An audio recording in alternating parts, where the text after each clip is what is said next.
Bicentennial Committee. Any discussion? All those in favor indicate by saying aye. Aye. Opposed, like sign. Motion carried. If you'll put that next, is other on the next agenda. Mr. Thomason. Mr. Mayor, I have two appointments, Janice Walton and Kim Wright. All right, I'll entertain a motion on both of those. Second. items. All right, any discussion? All those in favor indicate by saying Aye. aye. Opposed, same sign. Motion carried. Thank you. Ms. Jenkins. I have one of my appointees, and I'd like to nominate Dr. Rebecca Gibson. Second. Okay. Motion and second for Dr. Rebecca Gibson. Any discussion? All those in favor indicate by saying aye. Aye. Opposed, like sign. Motion carried. Thank you. Mr. Corretco. Next meeting, please. Thank you. And Mr. Gion is absent this evening, so next for him. And also the next for him on the Christmas Commission, Ms. Jenkins on Christmas Commission. I don't have that appointed yet. All right, thank you. Ms. Jenkins on Cultural Arts. You can go ahead and take this one off. We talked about having a reduced number Okay. of that commission, so I don't want to appoint somebody if we're going to do that. All right, we'll take that off until further notice. And then Council Explore Newnan Coweta, Inc. I'll lead this discussion if you don't mind. Over the last 2 years, council has been so kind to appoint me to Explore Newnan Coweta as we developed and brought up that organization from scratch. Now, if you'll be so kind not to reappoint me, I would appreciate that just as much. And the fact that Ms. Daniels here this evening, she's done a fabulous job as executive director as we've brought her on. And we've got a very solid board.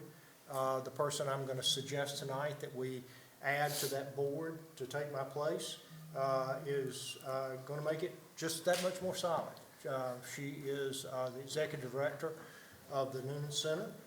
We all know her well. Peyton Shulman is here this evening. Ms. Shulman, how are you? A side note on Peyton, if she wasn't in the original class, she was in one of the first classes of our Newnan Youth Council all those years ago. First president. Okay, it gets better as we keep talking. So I would like to not entertain me being reappointed to that board and put her name into nomination. We could just vote you down.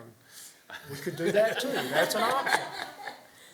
It would leave them one short. So if there's a motion to put her name into. So moved. Second. Motion and second, we appoint Peyton Shellman. I'm not sure what the term is. Mr. Phillips, do you know what the term is? 3 years. It's not for life? Okay, it's 3-year term, for a 3-year term on the Explore Newnan Coweta Board. Any discussion? All those in favor indicate by saying aye. Aye. Opposed, like sign. Thank you very much for serving. We appreciate it. Okay, the next is the Parks Commission. Mr. Guillaume is not here, and the next Tree Commissioner, Mr. Guillaume, is not here. Mr. DeBose, you're up on youth activities. Yes, Tracy Beam, I'd like to nominate her. Second. Motion a second. We place Tracy Beam, Youth Activities Commission. Any discussion? All those in favor indicate by saying aye. Aye. Opposed, like sign. Motion carried. And Mr. DeBose again. Yes, I'd like to nominate Jamie Keith. All right. Second. Motion is second. We place James Keith on the Youth Activities Commission. Any discussion? All those in favor indicate by saying aye. Aye. Opposed, like sign. Motion carried. Okay, that takes us through the boards and commissions. We do need to introduce the members of the new Youth Council who are here this evening. I'm going to ask Ms. Jenkins to do that. That's what I was going to suggest. Yeah. Okay. We have this evening with us, and when your name is called, please stand. We have Susan Grayton Pass, a senior at Heritage. We have Ashlyn Jones, a junior at Newnan High. Corinne Terrell, sophomore at Newnan. Macy Bohannon, sophomore at Newnan. And Lila McDowell, sophomore at Newnan. Thank you all for being here this evening. We appreciate your service to the city. Okay, we move on. Reports from City Manager, Mr. Phillips. No, sir. I don't have anything this evening. We move on to new business. Under public hearing, this is a consideration of a request to demolish the structure at 23 Pinson Street. Mr. Parton, how are you this evening? I'm well. How are you all? Good, good. Good. So this is a public hearing that I'm opening at this time on the consideration of a request to demolish the structure at 23 Pinson Street. Yes, sir. All right, This particular structure has been in court for some property maintenance issues. The last date, January, the owner indicated they would move forward with demolition. The structure built in 1930 according to tax records, which makes it more than 50 years old. It was included in the survey we did, the historic district, in the 90s, and was considered to be architecturally significant. The cost to renovate would well exceed the assessed value of $41,000, which is the threshold we use to consider them eligible for demolition. all right. Staff report, is there anyone here that would like to speak for or against the proposed consideration of request to demolish the structure at 23 Pinson Street? Anyone in attendance? 23 Pinson Street. I'm here, but I would Ma'am, like if you'll to come forward and state your name for the record, we would appreciate that very much. Hi, Hi. my name is Lori Clowers. I'm the daughter of Marietta Newson. And I have my own home and I have no desire. And it cost me too much money to try to renovate it. So I was gonna have it demoed. Okay. Thank you. Anyone else? 23 Pinson Street? All right, I'm going to close the public hearing at this time and ask for discussion regarding this issue from council. So is this gonna be a city demolition or the owner? I think I just heard her say that she was going to demolish the property. She is nodding The owner. in agreement. Okay, thank you. So, I do have a question for Sir. the applicant. If you could come back to the microphone, please.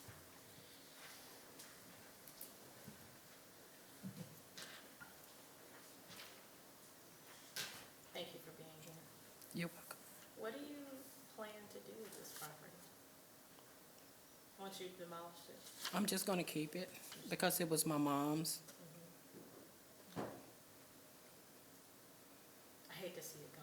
That's why I'm hesitant right now, because it's so historically significant to the neighborhood. But I realize it costs a lot of money to keep up.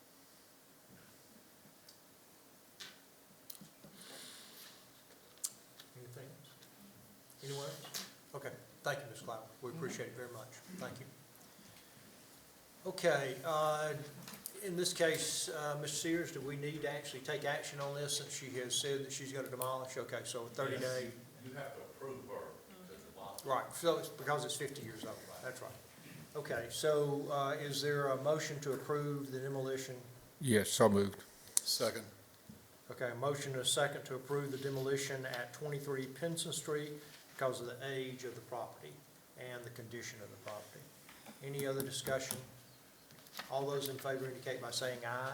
Aye. Opposed, like sign, motion carried, thank you. We have another public hearing. This is a consideration of a request to demolish the structure at 6 Dewey Street, so we're still up. Yes, sir, thank you. This particular structure we permitted in July of 2023. They were going to renovate it. And once they started, they discovered the damage was more extensive than they anticipated. This structure built in 1925, again, so it's more than 50 years old. It was also included in that historic survey and was considered to contribute architectural significance. And once again, the cost to renovate would well exceed the 50% of the assessed value of $41,100. All right, thank you. This is a public hearing again on the structure located at 6 Dewey Street. I do know that we have had someone sign in, I believe Ms. Egan is here this evening with regard to 6 Dewey Street. So if there are any questions, if we wanted to ask her those. If there's any other person here tonight that would like to come forward to speak to the issue of 6 Dewey, ma'am, if you would like to come forward, that'd be great. Hello, Hello, how are you this evening? I'm okay. How are y'all? Good, very good. Good. Thank you for being here. Absolutely. Okay. I bought the home in 2022. It's my first house, with full intentions to renovate, just a small fixer-upper. But unfortunately, we discovered extensive termite damage and the house is caving in on itself. and has been deemed irreparable by my contractor.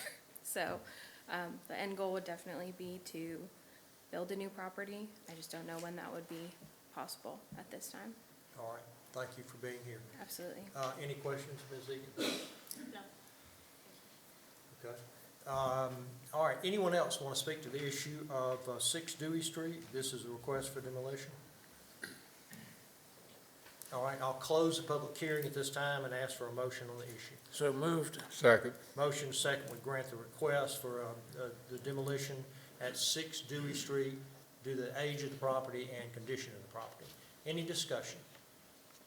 All those in favor indicate by saying aye. Aye. Opposed, like sign. Motion carried. Thank you. Thank you, sir.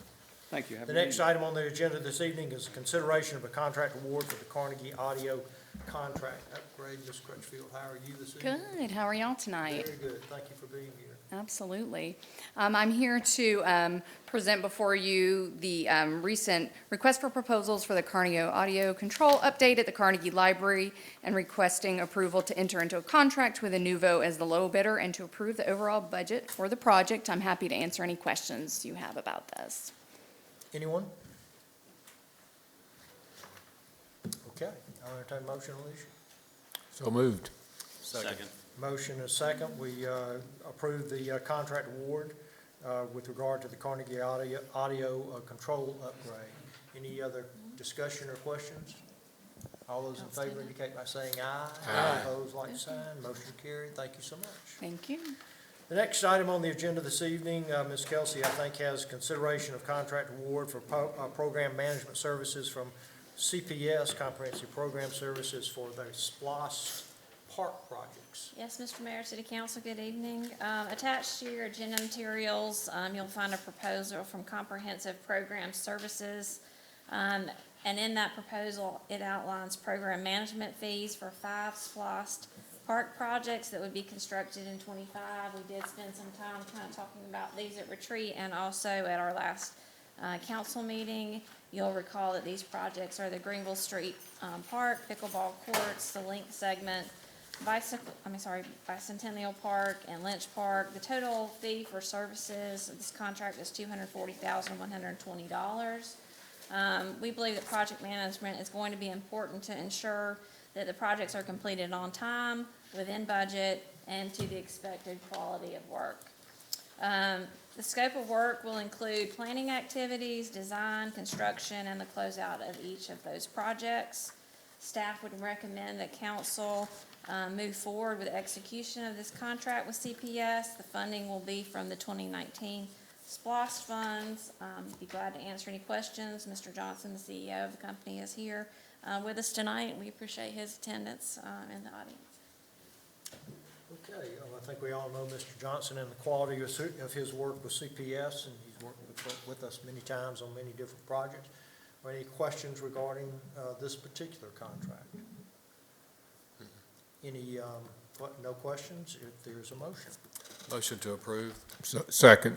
Motion to approve the contract with CPS for SPLOST Park projects as recommended by staff. Any discussion?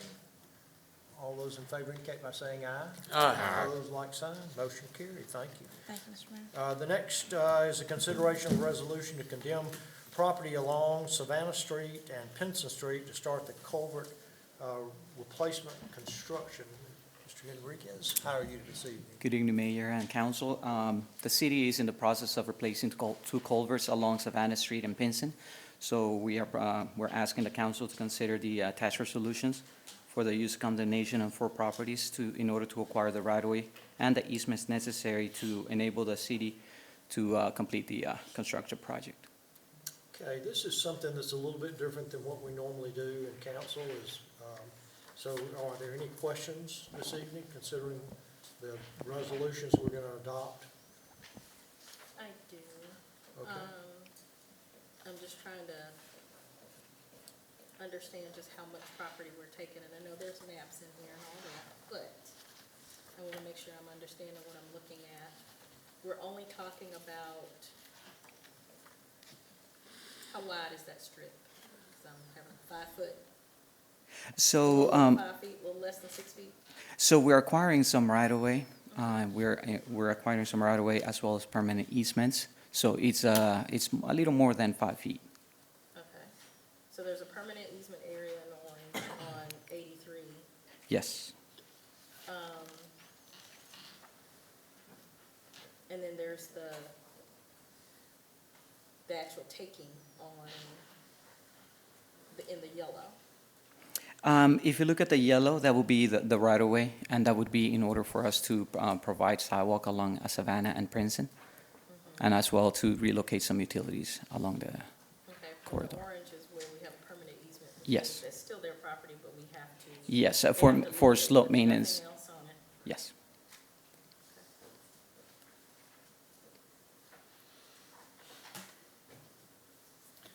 If I could just jump in real fast. We're not widening the road at all, correct? No, we're not. What we're doing is just replacing the culverts. They're currently, they're failing, so we're just replacing it with the concrete culverts. Okay, and then how is this gonna tie into the storm water system? Like, to Uh, take the water, So basically, we're gonna be adding a few structures to be able to catch the stormwater from the street and actually send it to the creek that runs through the property. So there's no new infrastructure happening. We're just relocating some utilities as well as adding some, upgrading the existing sidewalks. but we're not doing any underground work in the actual yards. I see the culvert going under the roads. Yes, so there's a creek that runs through most of the properties. So we're acquiring the easement just for maintenance of the slopes. And this isn't gonna cause any excess flooding, is it? No, no, we're not. Okay. And then the only other question I have, at least right now, is I take it that conversations with these property owners did not produce what we needed it to produce. So at the moment, we're still in negotiation with two of the property owners. We are expecting that we will come to an agreement.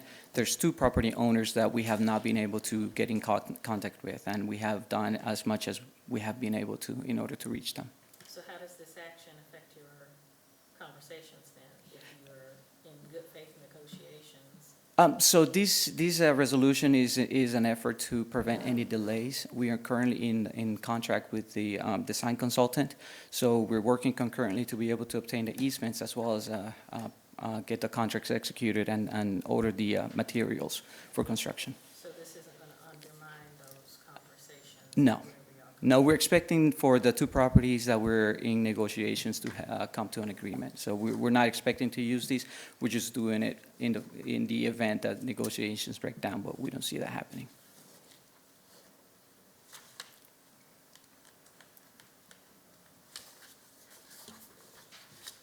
And the contact with the other property that you have not, is it an estate issue?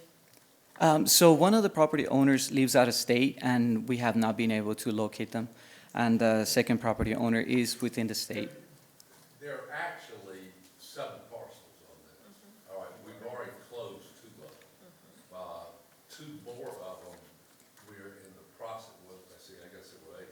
2 more, we're in the process of setting up the closings for them, and they've already signed off on the options. Another property owner has agreed, and the city's agreed to certain terms, and we're simply waiting for the surveyors to go out there and actually stake that particular lot.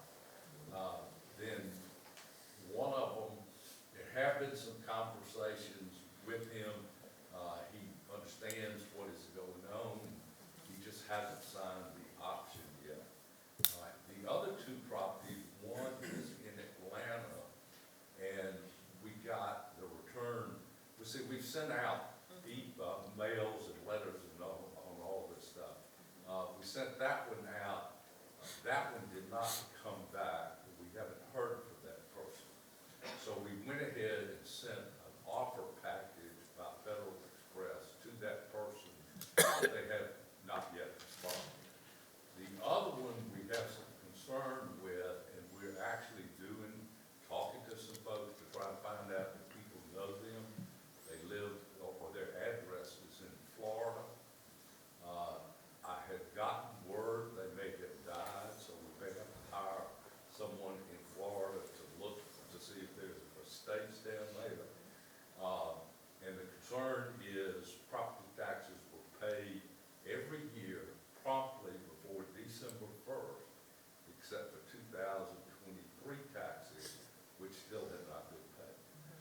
that That's what makes kind of says that. All right. Now, it's been a while since we had to do this. Normally, we might, if we anticipated some, we might come to you at the beginning of the project. But this was a simple project and adopt, once the plans were done and the owners were identified, adopt a broad resolution. But under a direct taking method, there has to be a resolution of the council approving the use of condemnation in order for the mayor to be able to sign the declaration of taking. So we wait until, if you'll remember, I guess it was Spence Avenue and Jackson Street, you know, we had to do that. We actually did 3 or 4 on the link, but instead of doing them all in the beginning, y'all had requested that we bring them to you only when it became obvious that it was necessary to do it. So that's why these 4 are there. They're anxious to get the project started, and of course, any delays, you know, do take a while. So once y'all adopt these, then we will do what's called a 10-day letter that we will send to each one of the property owners. Hopefully, the other 2 will get closed. Hopefully, the one in Atlanta will respond, and then we'll just have to worry about the one in Florida. Thank you. Okay, any other questions regarding what we're doing here? Okay, then I'm going to take 4 different motions. If you'll do it in that form, it would be a motion on resolution for parcel 1, and then parcel 4, 5, and 6. So if we're ready for that? I move we do parcel 1. Second. Motion is second on we adopt the resolution on parcel 1. Any further discussion? All those in favor indicate by saying aye. Aye. Opposed, like sign. The next is parcel 4, 37 Birch. Make a motion, we approve. Second. Motion is second, we approve the resolution on parcel 4, 37 Birch. Any discussion? All those in favor indicate by saying aye. Aye. Opposed, like sign. Motion carried. Parcel 5, the Pinson Street, one of the Pinson Street parcels. I make a motion, we approve parcel 5. All right, motion Second. second, parcel 5. Any discussion? All those in favor indicate by saying aye. Aye. Opposed, like sign. Motion carried. And the final is parcel 6. This is also on Pinson Street. I make a motion, we approve parcel 6. Is there a Second. Motion and a second, we approve the resolution or adopt the resolution for parcel 6 at Pinson Street. Any discussion? All those in favor indicate by saying aye. Aye. Opposed, like sign. Motion carried. Thank you very much. Okay, on to page 2, I believe, of our agenda this evening. The first one at the top is a consideration for additional roadways for the 2024 road work paving system. Mr. Craver, I believe you have this. Yes, sir. Mayor Brady, members of council, as you recall at our last meeting, the council had suggested that staff put together a list of short roadways and dead-end streets that they could be potentially included in future roadway paving programs.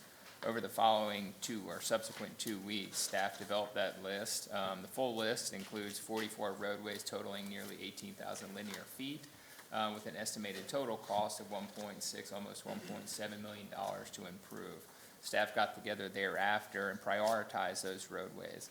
In your packet, you have those 2 roadways that staff are recommending be included, one being Kate's Alley, which totals roughly 370 linear feet of road at an estimated cost of $34,340, and Crit Alley with an estimated length of 259 linear feet and an estimated cost of $24,047. It is anticipated that over the subsequent years of roadway paving that we add additional short roads and dead ends to the list, which will all come to you for approval. Okay, discussion on this? Thank y'all for putting that together. Yes, ma'am. We have further I do, yeah, I didn't know if you information want me on to, that. there, so. Go ahead. Thank you, sir. So, as the council recalls, in August of 2022, the council reviewed a broad list of roadways across the entire city, and resulted in a December 2022 action of approving a 3-year paving program, which included the use of unassigned fund balance to fund a portion of year 1 in addition to SPOS dollars and LMIG dollars. Year 1 funding was totaled at $5.5 million, is currently underway. Year 2 was anticipated at the time, again in 2022, to cost $2.5 million. That would include potentially these short roadways and others that this group back at your retreat in 22 approved. You've seen a full list, and I'll share another one with you here shortly. But again, for clarification, year 2 was anticipated at the time of approval to cost $2.5 million. Utilizing current contract pricing, understanding that we have pavers in town now, utilizing the unit pricing for that against what was approved for year 2, we anticipate the cost of that to be $3.55 million. So you're all very intelligent. I know each of you can do that quick math. There's a gap. We anticipate a gap.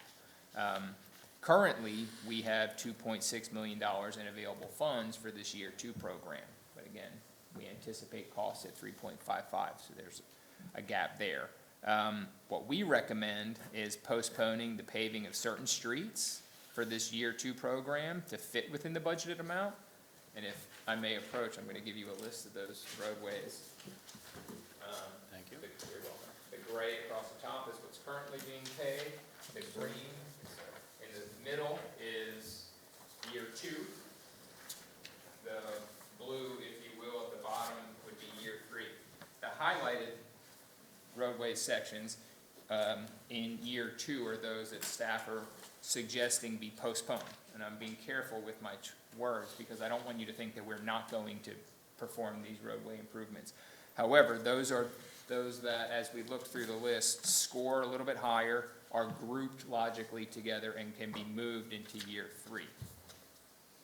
I think it's also important to note that it's anticipated that year 3 will be put out for bid later in 2024.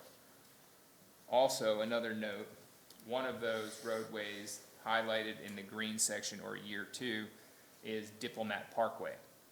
We believe internally staff that we can make improvements to sections of Diplomat Parkway. For those of you who've been on it, where there's some certain failures, we believe that we can make some improvements into those particular specific failed areas to prolong that life and put this project, again, postponed. We actually believe, as you recall from last meeting, when you approved the proceeding of improvements to the LaGrange Street project that's out for bid now, that we may be able to attach some of that work to that contract, the Diplomat Parkway. So the takeaway here is we have a funding gap. We believe if we move those streets highlighted in yellow from year 2 program to year 3, we can meet the current budgeted amount and stay on track.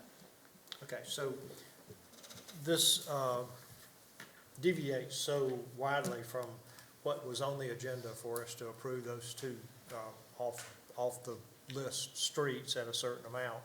And coupled with the fact that Councilmember Guillaume is not here this evening, and I think that some of these streets that we're proposing to postpone are in his district and specifically in his neighborhood, I would like him to have the opportunity to opine and give us the next 2 weeks to look over the list so we can come up with our comments and remarks to staff and get those things answered too.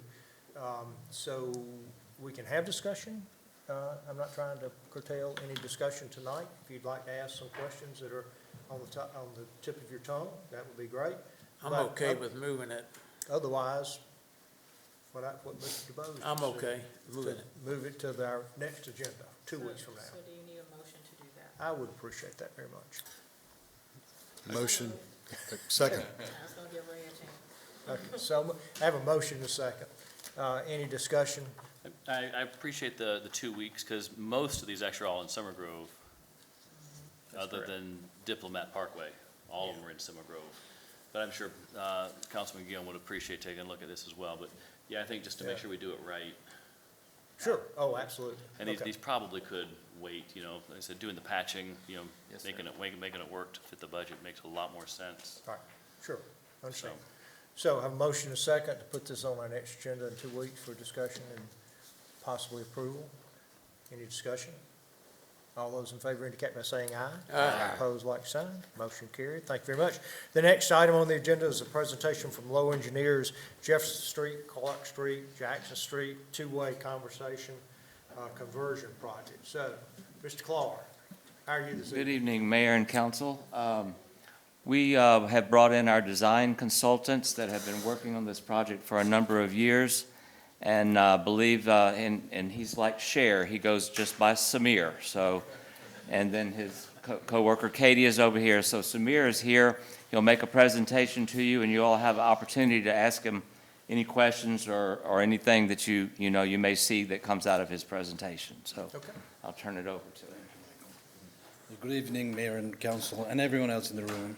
I've been to several meetings across the state, and I've never seen such an efficiently run meeting, so in keeping with that, I'll go through the agenda real quick. That leaves us much more time for question and answers. Thank you so much. So why are we doing this project? Well, we started with, we need to improve the connectivity, especially pedestrian connectivity, and then the flow. Like everyone knows, people are, basically, it's a two-way pair.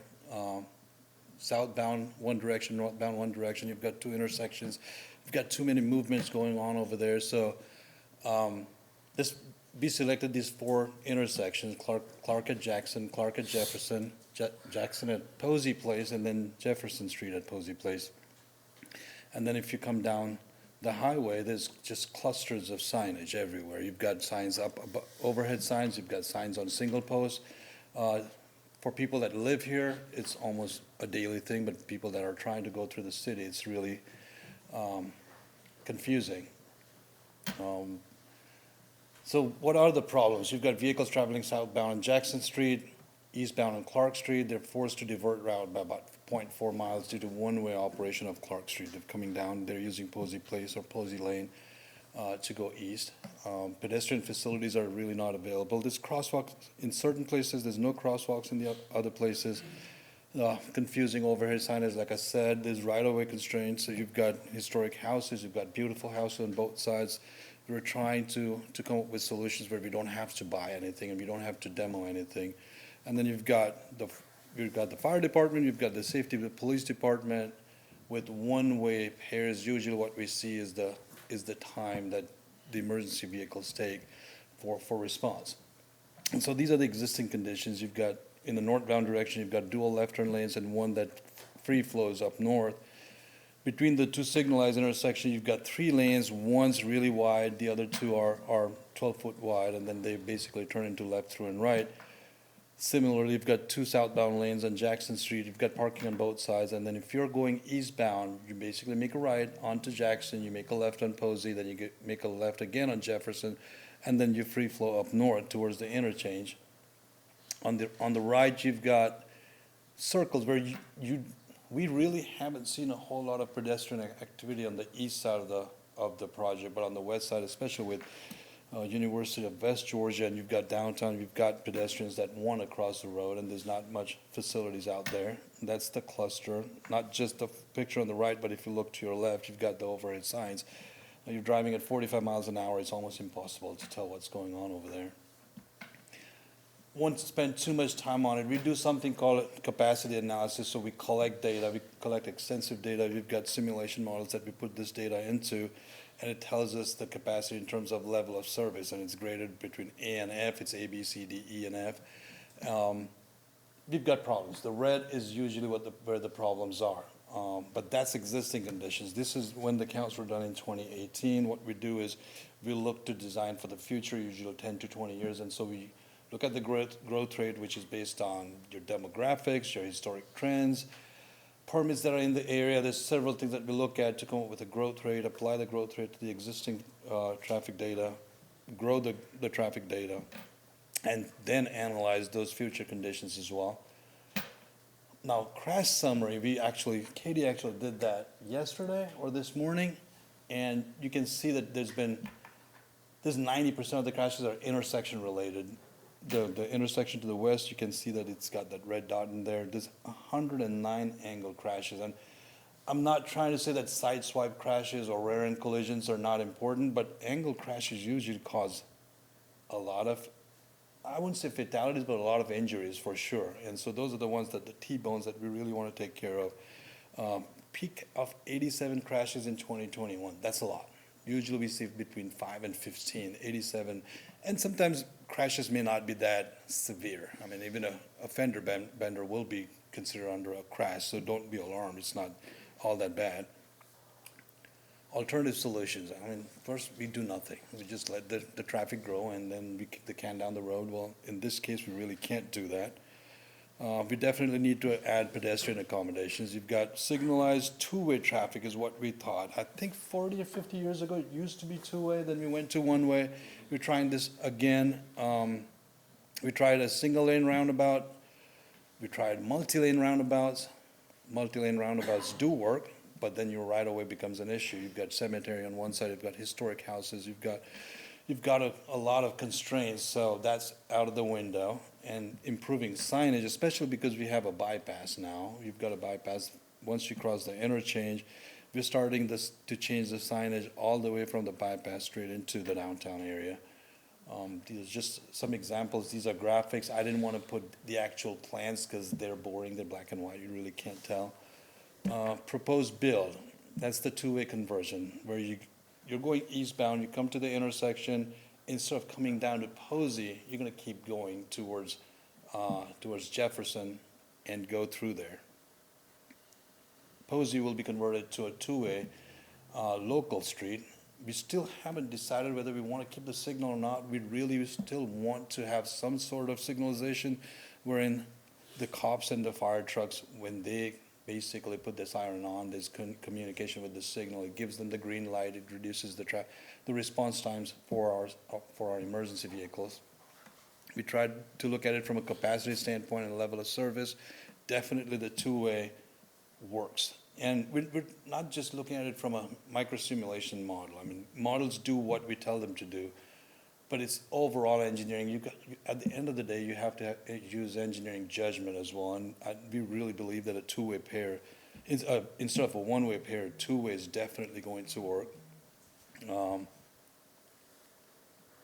Okay, so what we did was travel time analysis. How long does it take for a vehicle to, let's say, come from the west, go down south, make a left turn, go back up north, and leave the area of influence, versus a two-way street. And you can see we've got 2021 data, we've got 2041 data. Clark Street to Jefferson Street, you've got 18 to 27% decrease in travel times in 2021 itself. Now those are from 2 years ago. We can apply growth rate and find those percentages for any year going forward. In 2041, there's 30 and 45% of efficiency in your travel time. Similarly, at the other intersections, almost 50 and 42%. There's huge savings in terms of travel times. Well, we've got simulation clips. Especially these guys will really love those clips. That's what the output from the software looks like. I don't know how we're going to play them. So these are all the tasks that we, in 2016, 2017, 2018 when we started, we said we were going to go through all these tasks, and these are all the tasks that have been completed so far. Analysis results, I mean, no build and do nothing, you definitely have problems. Posey Place, we converted to a two-way street. Clark Street, we converted to two-way street, provides acceptable level of service. Single lane roundabout does not work. Multi-lane roundabouts do work from a capacity standpoint, but not from right-of-way constraints. So basically, the clear winner was a two-way conversion. That's all I've got. So,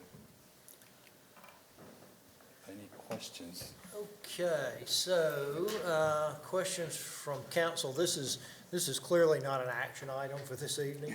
A lot of information that honestly, everything else in our packet tonight, we have. And I'll leave my information behind, so if there's any questions from now on, just email me, call me, text me, I'll be happy to answer. And Mr. Craver?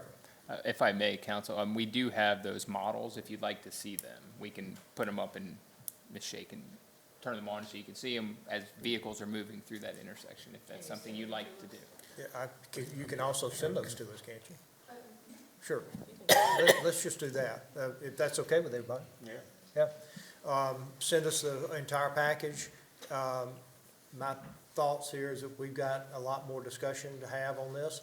I even think that, one of the things I saw on there was a stakeholders meeting, which is commonly known as a town hall, and get input from our Absolutely. citizens, especially who live around that area, and those of us who work around that area, as to, you know, what we think we want to see there.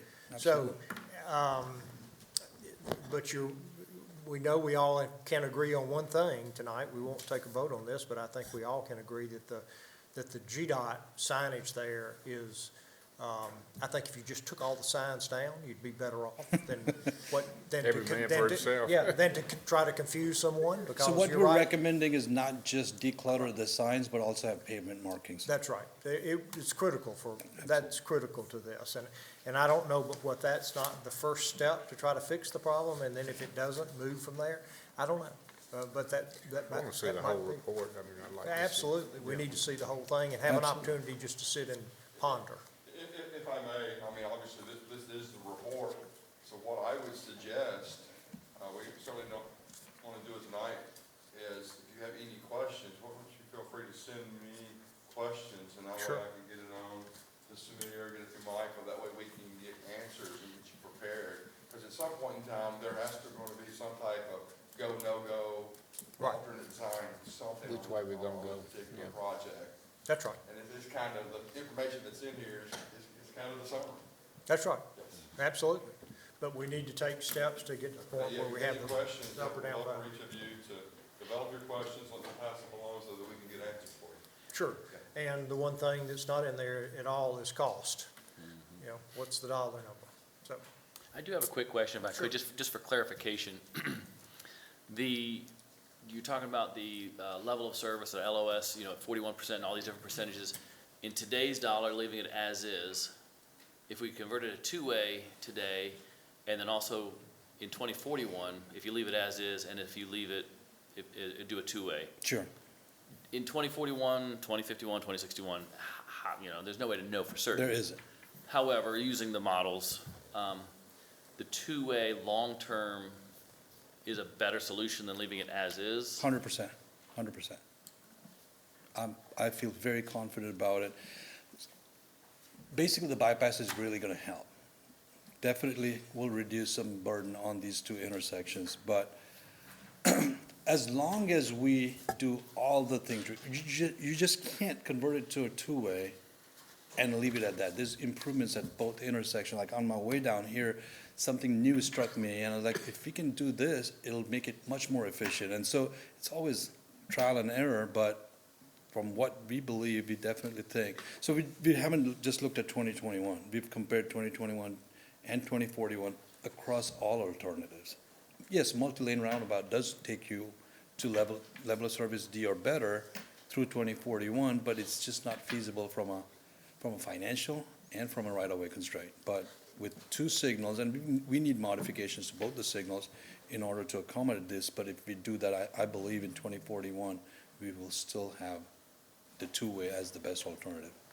So I'm just kind of looking at, again, us kind of like, if we kind of phase this or something like that, would doing the pavement markings and cleaning up the signage alleviate Absolutely. some of this in the meantime? Yes and no. There will be some rework when it comes to signage, because as soon as you go from one-way pair to two-way, a lot of your signage will change. Not all of it, maybe 40% of it. So we can go ahead and do 60% of it right now before we make any changes to the operations, declutter the signs, and maybe when it's a go instead of a no-go, then we can change the rest of the signs. That's a possibility. Okay, 'cause those signs you showed, I mean, I'm sure they're clear, but they look like interstate signs. I'm like, this isn't the interstate. Well, no, Mike has extensively worked with us on the signage, so we've made sure that it doesn't look exactly like interstate signing. Yeah, okay. Mayor, I've got one question. yes, sir. Mr. Mayor, did you look at all about making all the streets two-way? No. Jefferson and Jackson? We have not. Okay. Is that something that you want us to look at?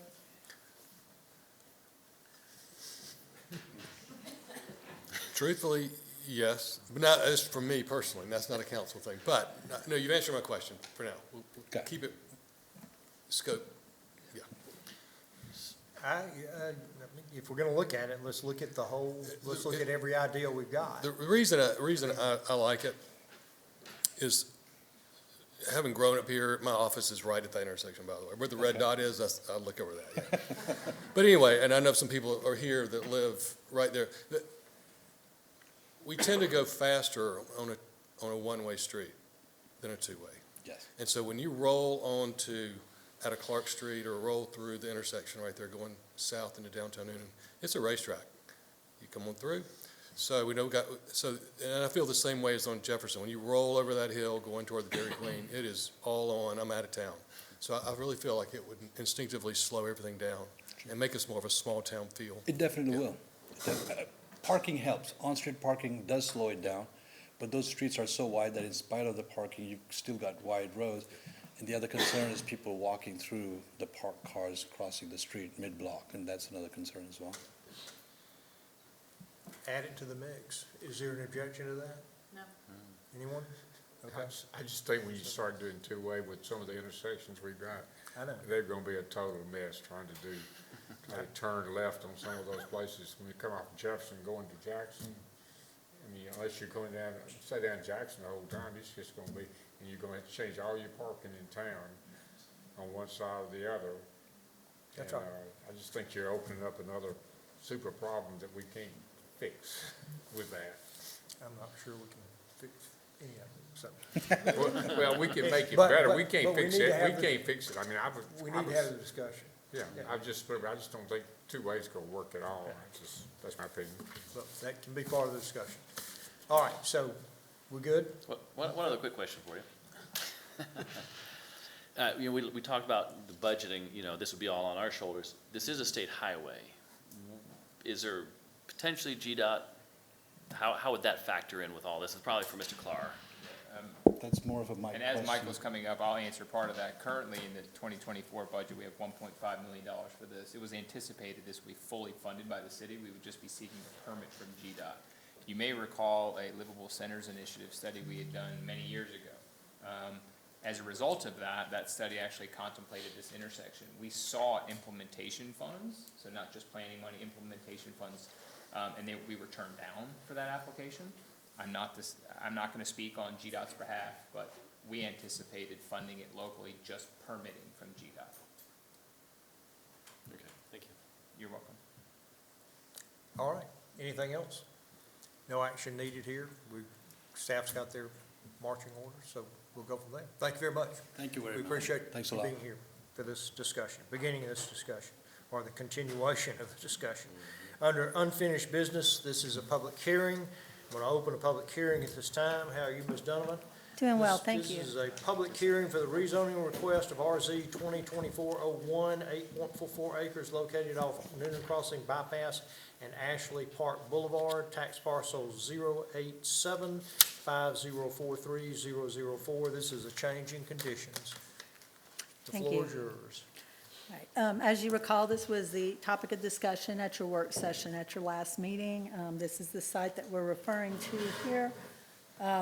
This is where MXD was approved back in 2020 for 278 apartments and 55,668 square feet of commercial retail. In 2022, the applicant came back before you, asked to increase the number of multifamily units to 350. That request was denied, so the conditions have remained the same since then. The applicant is now seeking to increase the commercial retail square footage by adding 17,100 square feet of commercial, and that would go over here where the apartments are, on the apartment side. A 1,600 square foot jewel box, which is right there in the center. And then also a tower signage feature, which would be located, you can see the tower sign would be right here, or to make it a little bit more visible, it would be located here. So this would be the Lazy Boy here, this is Belk's down here, Union Crossing bypass is out here, this would be where the Dixon, this would be a restaurant, and this tower feature would be located there. And it is important to state that the overall approved heights for both sections will remain as previously approved. If this building is approved with the commercial, this is what the elevation would look like. There would not be any additional height, as I said, for the residential, but there is going to be one more floor of the parking deck, so that would be added to it.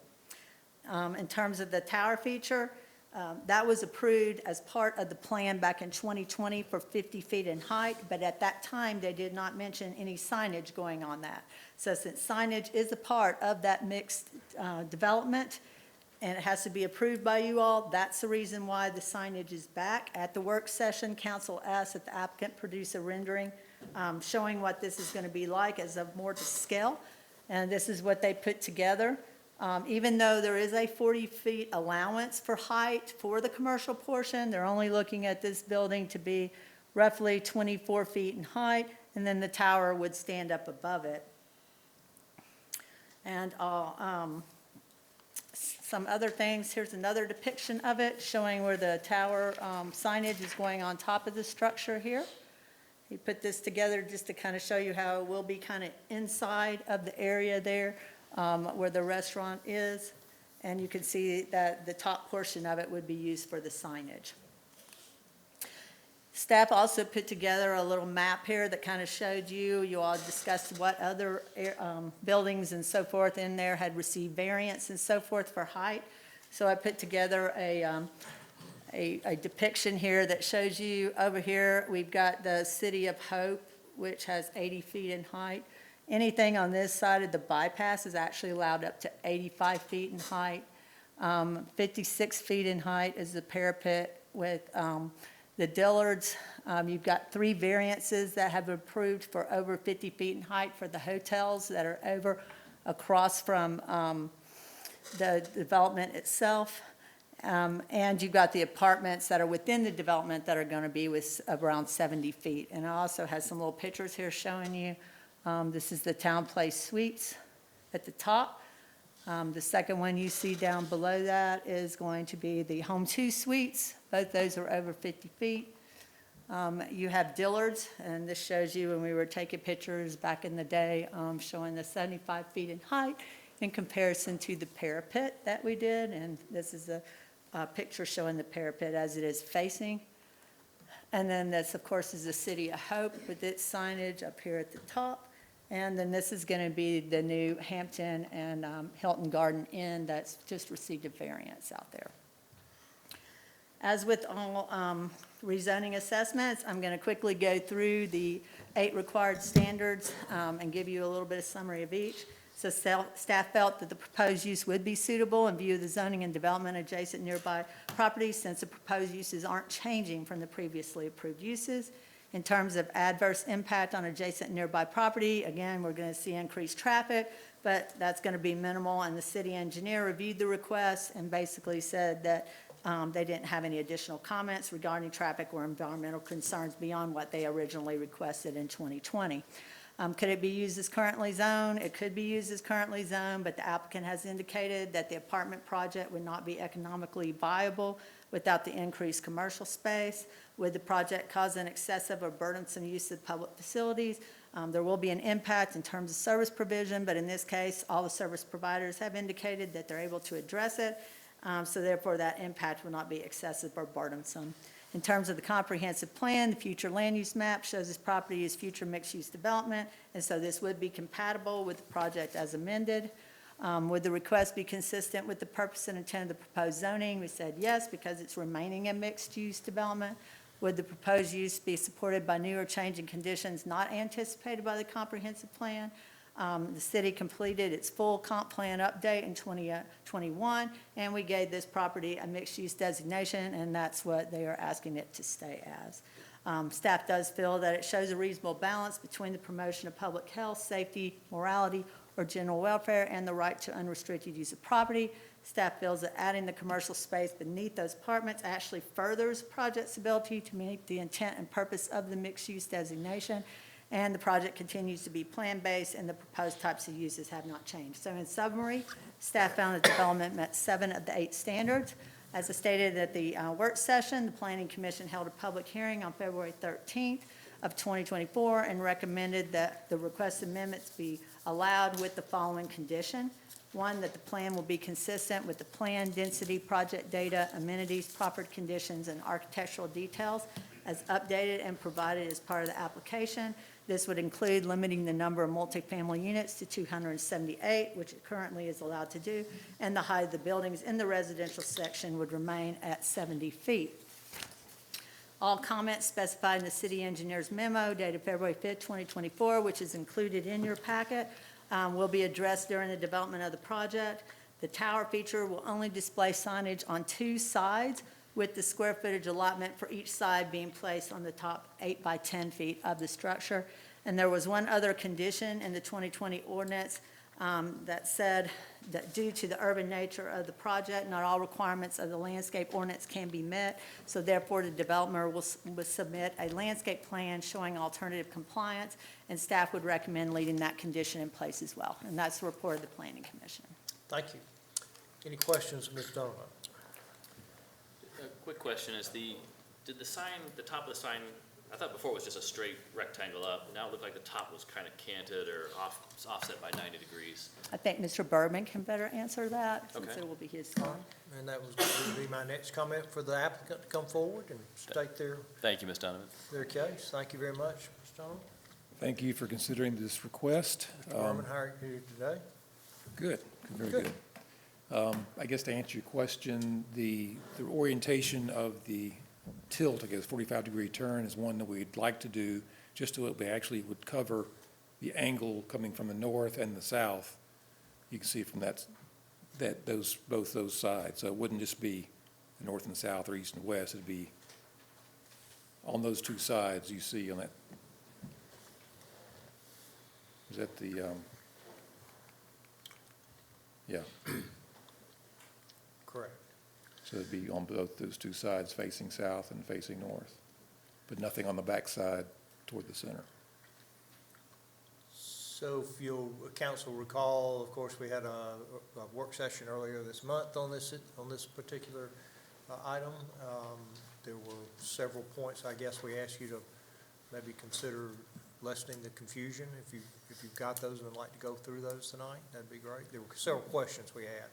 Is there Sure. any- With respect to, Well, the first, I think, staff may have to help me with this. the actual area of the signage, it's the face of the sign, it's 80 Right, square I think feet. it was the height, and I think Ms. Donovan Yeah. answered that question during her report. Yes, sir. I had 3 questions that had come up, one having to do with a more to scale depiction, which is what he did here, to show that the height of the building itself for where the commercial business would be 24 feet, but then the tower would be 50 feet, with the top 8 by 10 section up there being used for the signage. Right. That was one of them. The other one had to do with other, in the area signage and so forth, and we went through that with the variance and so forth that had been addressed. And then the last one was a better depiction of where the sign was gonna go, and this is what he tried to do, is to blow this up here, showing that it's gonna be back behind this restaurant, which you saw when they had the rendering there. With this being where the Lazy Boy is gonna be located on the site, Belk's is here, down here to the south, and that the bypass is here, so that everybody was on the same page about where this would be located within the buildings. Right, those are the questions. Any other questions, or do you have any presentation this evening? I do. I think I may be tagging on to Mr. Kritko's question about the shape of the tower.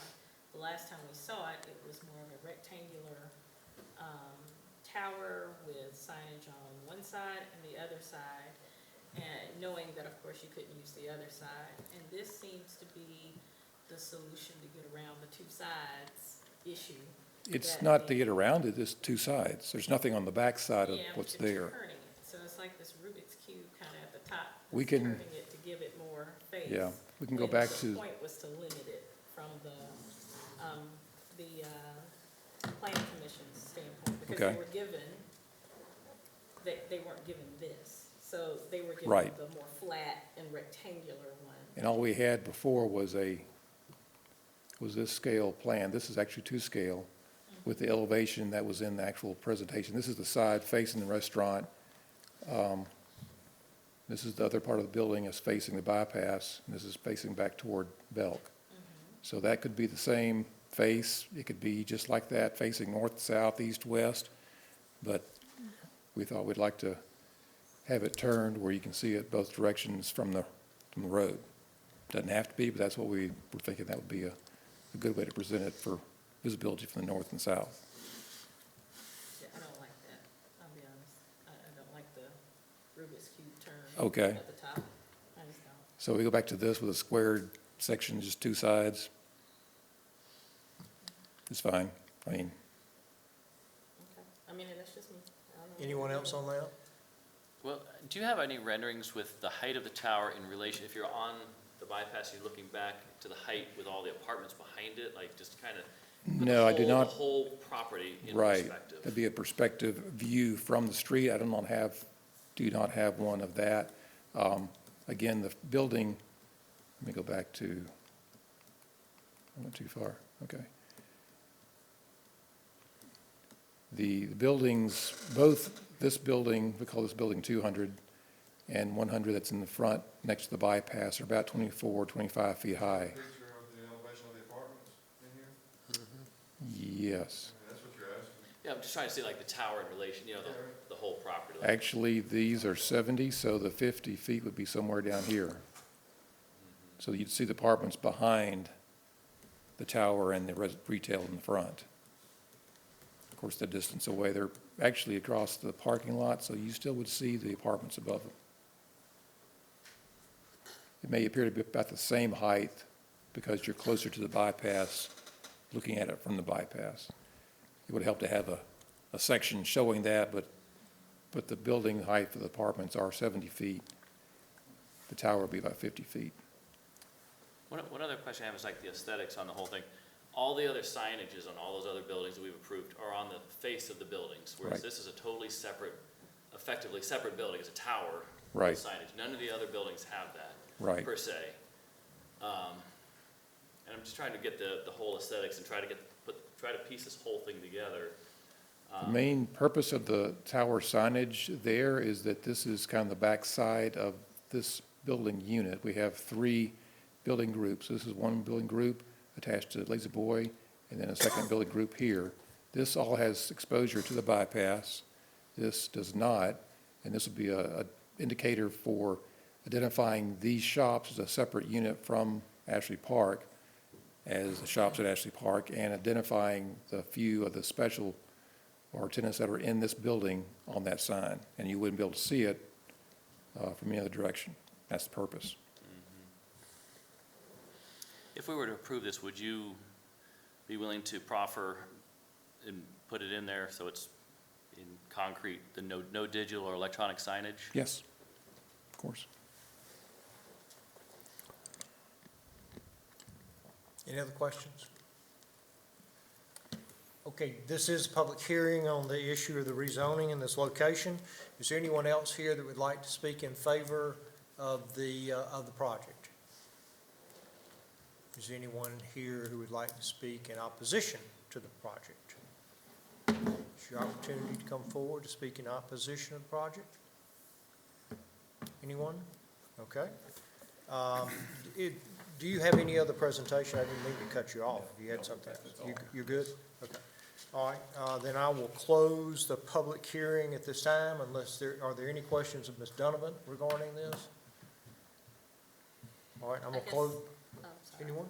It was just a question about since they presented 2 different options here, with the tower, how do we, if it's so be the desire of the council, to limit them to having it straight up and down as opposed to that curve at the top, that turn at the top? I'm gonna close the public hearing and then you're gonna be able to say what you wanna say regarding that being in the ordinance. All right, so I'm gonna close the public hearing at this time. Ms. Jenkins. my question is whether or not, I know they presented it as verbally as an alternative, but is that the request? I'm just trying Ms. to figure Donovan, out what the if you could technical. come forward, is it, as it's currently drawn in these sketches or schematics, I mean, is that what it is in the ordinance also, or is it, how is it written? It is in the ordinance. We can remove that from the ordinance and make it clear that it was not going to be the kind of Rubik's Cube look as you have, or if that's what the desire of the council is. Yeah, Rubik's Cube, angle turn. The angle one, we could take out the angle turn of the sign. Right. And you're agreeing with that, correct? Yes. Well, I would like to change that to where it is. So your request is that the applicant agree that Yes. the signage would fit squarely Yes, on top of the tower, that's right, not at an angle? that's right. I think if it stays at the angle, that was actually smaller, right? Square footage. Same area, it's just turned, so you can see it from the two sides. He'd be limited to 8 by 10 for the. He had you have a purpose for that being that way, right? With what you're talking Yeah, the about versus. description I gave was that if you're looking at coming from the bypass, this is looking at it from the bypass, this is north coming southbound, south coming north, you would see the sign on this side. It's not really to identify from the backside, it's more for visibility from the bypass. But if you want it squared up with the rest of the structure, that's fine.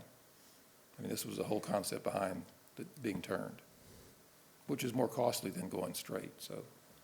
I mean, I don't have a problem like it is. That's what I don't understand. I mean, is it gonna make a difference to your project if you turn it? No. Okay. If you don't care, that's fine with me, but there's a reason. It's about visibility, it's just like It's having what? four, I'm sorry, what? I said it's about visibility. That's what he wanted, was visibility. From I'm the saying road. that, But the thing Yeah. is, what I'm saying is that in the discussions with the planning commission, instead of getting 4 sides of signs, they limited them to 2 sides of signs. And I think it was because they were looking at not having all these signs all over the place on this, and what he's doing is turning it so that it increases the visibility coming I down the understand road that. from the I front. might, But I think that that is just my opinion here, is that I think that that is, I don't like it. I don't like the way it's turned there. I think it's unnecessary. And that the planning commission's intent was to limit the amount of signage that was up there. And they had a whole different thing to look at. The tower has changed since then, completely. It wasn't that it was, presented this way to the planning Can I commission offer at a- that time. explanation. This was to amplify, give it to scale and everything else. This also is looking at 2 sides. A typical sign is a flat sign. You have one side, another side. This has 4 sides. We're looking at putting signs on 2 sides of the 4 sides. So the same concept of if you're going north and south on the road, you see the sign that's flat from both sides of north and south. Same concept here. That's the only reason we're doing that. If you don't like it, we can go back to the, two Original sides. sign. This is a flat elevation that's just facing the north side, so, and that's not turned 45 degrees, it's just square. So either way is fine, whichever you want to do. You do a cylinder right on top, right? Right. Okay, so just for the record, you're fine with, An agreement to having it squared up with the That's building right. and not having Okay. a turn to it. good. Any other questions? But just with that being said, that's on like the opposite side. So the side that's actually facing the bypass will have nothing on it? Correct. This would be, it would look like this, where it's the north face of this building with the restaurant that faces north, and the south side would face south. Yeah. But nothing would be on the east side, facing the direct face of the bypass. So it's just gonna be stucco or paint or something, We're only looking at 2 sides, so we couldn't put anything on it. or a clock? I mean, parallel to the bypass, that sign is gonna be blank. And however you treat it with paint, stucco, whatever it is. Right, just be, Blank though. yeah, Architecturally. just the same Yeah. background. Anyone else? Okay, a motion then to accept the report and recommendation from the planning commission. So moved. Second. Motion and second, we have, to accept the report and, from the planning commission. Any discussion? All those in favor indicate by saying aye. Aye. Opposed, like sign, motion carried. Okay, is there a motion on the request? I make a motion, we approve it with the signage as he agreed to with the recent change. And all conditions? Hmm? And that includes all the conditions? Include the digital. And the no digital, signage. Yep. Second. Motion second. Any further discussion? All those in favor indicate by saying aye. Aye. Opposed, like sign. Motion carried, thank you. Motion to adopt the ordinance. Make a motion, we did adopt the ordinance. Second. Motion second, we adopt the ordinance with the agreed changes.